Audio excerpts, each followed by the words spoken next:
Seguí quedándote en tu casa, seguí quedándote, estamos haciendo en este modelo político, en la vuelta, después del parate que nos ha dejado este contexto de la pandemia por el coronavirus. Me voy para este sector porque ya tengo enlazado ya a un representante en el Congreso Nacional, está el doctor Alejandro Cacase, es diputado nacional. Primero le doy las muy buenas noches. Alejandro, buenas noches, gracias por estar con nosotros.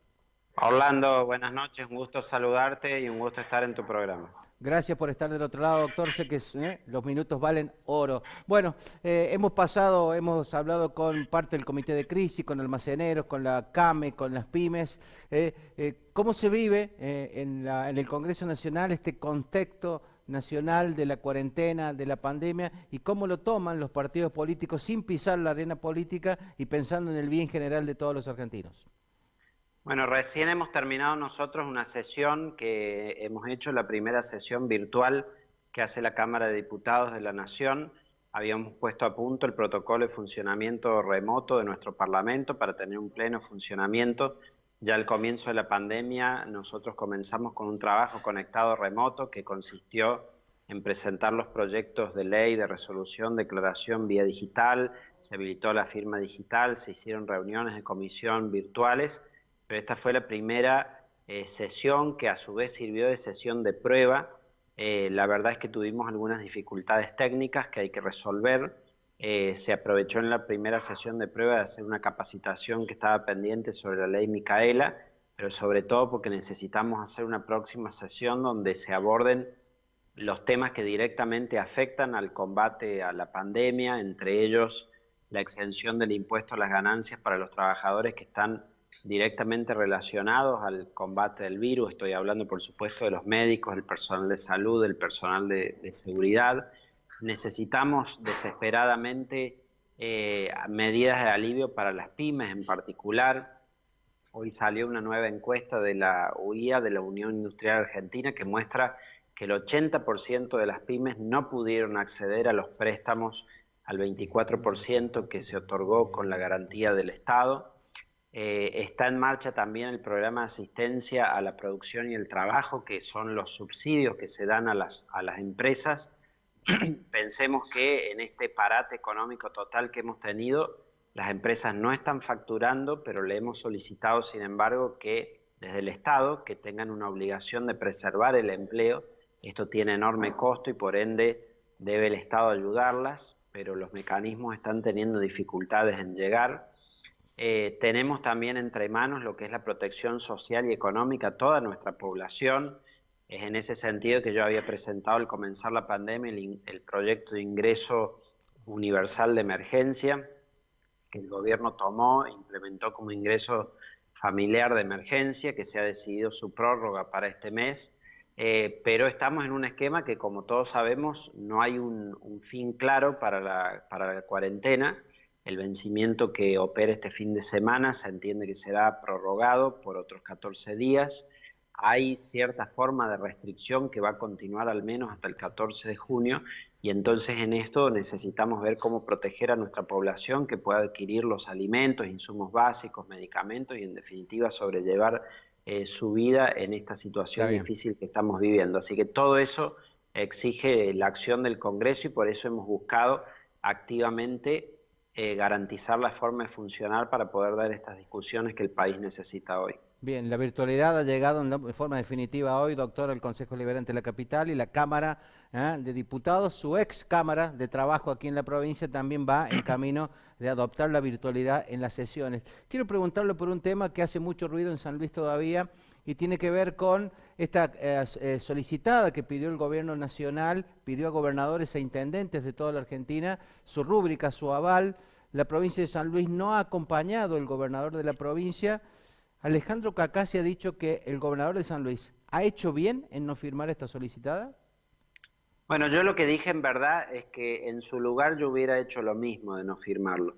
Posiblemente las razones sean distintas. Entiendo que el gobernador tiene una posición sobre la ilegitimidad de la deuda o la califica como deuda odiosa que yo no comparto porque desde luego los distintos gobiernos constitucionales han ido emitiendo deuda y se va renovando constantemente y todos los países emiten deuda.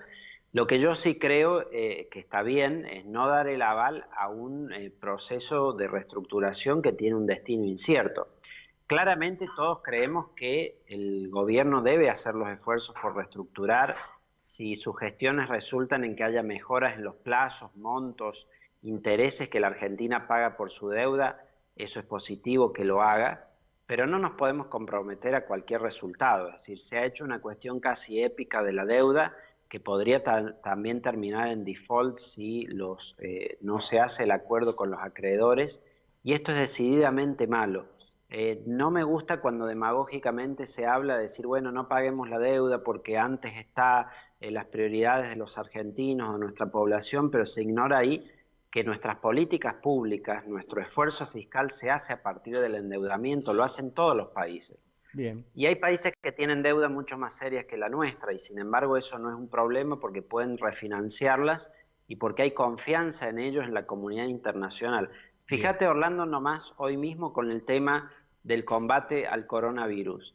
Mientras Perú se financia el 2,5%, Estados Unidos o Europa lo hacen al 0 o a tasas negativas inclusive. El famoso riesgo país que está acá entre 3.500 y 4.000 puntos todos los días, implica que si nosotros nos quisiéramos financiar, o nadie nos presta o nos lo haría a un 40% de interés en dólares. Esto es el resultado de que la Argentina no tenga confianza en el sistema internacional y cuando no hay confianza no hay crédito y eso en definitiva perjudica a todos en nuestro país, no solo al propio Estado y el sector público, sino también a las empresas y al sector privado que necesitan recurrir a créditos para poder invertir, aumentar su producción y con eso lograr el desarrollo de nuestra economía. Bien, Entonces, sí. Alejandro, y en términos políticos, esta decisión del gobernador Rodríguez Sá, ¿cómo lo deja parado políticamente frente al concierto de todos los gobernadores, el resto de los gobernadores de su partido y de otro, y por ejemplo intendentes que hoy manifestaron su adhesión a esta solicitada? ¿Cómo termina parado en términos políticos el gobernador solo no firmando y el resto sigue acompañando la decisión de Fernández? Bueno, si vemos la relación de Rodríguez Sá con los gobiernos nacionales anteriores, él siempre ha tenido esta estrategia política un poco de diferenciarse, de no dar un cheque en blanco a las administraciones federales, de en algún modo desmarcarse o mostrar diferencia, y creo que eso a él le ha dado resultado, y entonces esto es una expresión que hace así también. Si somos muy prácticos en la evaluación de lo que ha pasado desde lo político, hay provincias que sin duda necesitan sumarse al esfuerzo nacional porque tienen también que reestructurar deuda de sus propias provincias en dólares que tienen.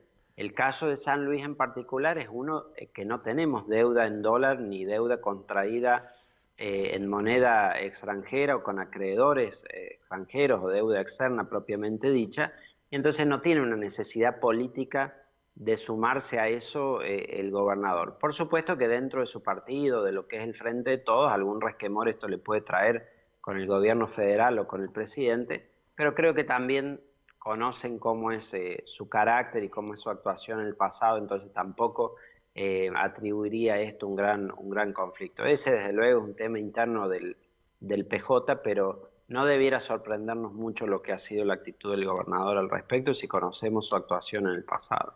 Alejandro, este trabajo conjunto que ha derivado directamente de este contexto de emergencia sanitaria en la que hemos podido ver referentes de partidos de oposición, de oficialismo, partidos de segunda y de tercera línea, es algo que nos tenemos que acostumbrar a ver en coincidencia, no digo plena, pero sí en muchos más temas, o este contexto de coronavirus los ha juntado, como se dice, los juntó el espanto. ¿Podremos ver coincidencias mucho más allá de terminada la cuarentena o la pandemia?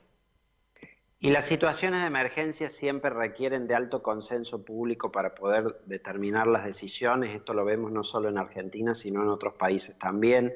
Medidas tan drásticas como han sido las de la cuarentena, o también esfuerzos fiscales tan amplios y paquetes de estímulo como se han dado en distintos países requieren altos niveles de consenso político y afortunadamente eso en la Argentina se ha dado también. La verdad que si uno ve cómo han sido otros procesos de emergencia, creo que cuando todo esto pase seguramente volverá la discusión política y las diferencias, lo cual no es malo, es parte del juego de la democracia que tenemos. pero también debiéramos tomar a partir de esto un aprendizaje de que hay ciertas políticas de Estado, ciertos temas en los que es necesario que nos pongamos de acuerdo, que hagamos el esfuerzo al menos en establecer los consensos porque el país lo necesita. Es imprescindible que la Argentina tenga un rumbo definido hacia adelante en la que al menos algunas políticas que tengan que ver con la política fiscal, con el valor de nuestra moneda, con el comercio y la integración para con otros países, tengamos lineamientos que trasciendan un solo gobierno. Y algunos estamos dispuestos a dar a ese debate, a encontrar los consensos, a tratar de salir de la famosa grieta que se ha instalado en Argentina. A veces son las posiciones más radicalizadas las que terminan triunfando, pero eso no es lo que debiera pasar. Bien, me queda la última, Alejandro, y tiene que ver con esta, por lo menos se dijo como intención, resta que se confirme esta posibilidad de que la Argentina abandone la mesa grande del Mercosur. Si se da, los efectos que podría tener en la economía de nuestro país.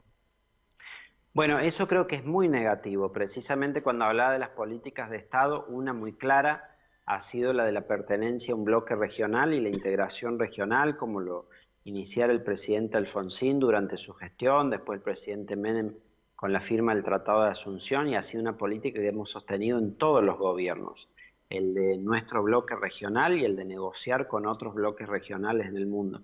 La verdad que desde la teoría económica están ampliamente probadas las ventajas del libre comercio, de una economía abierta.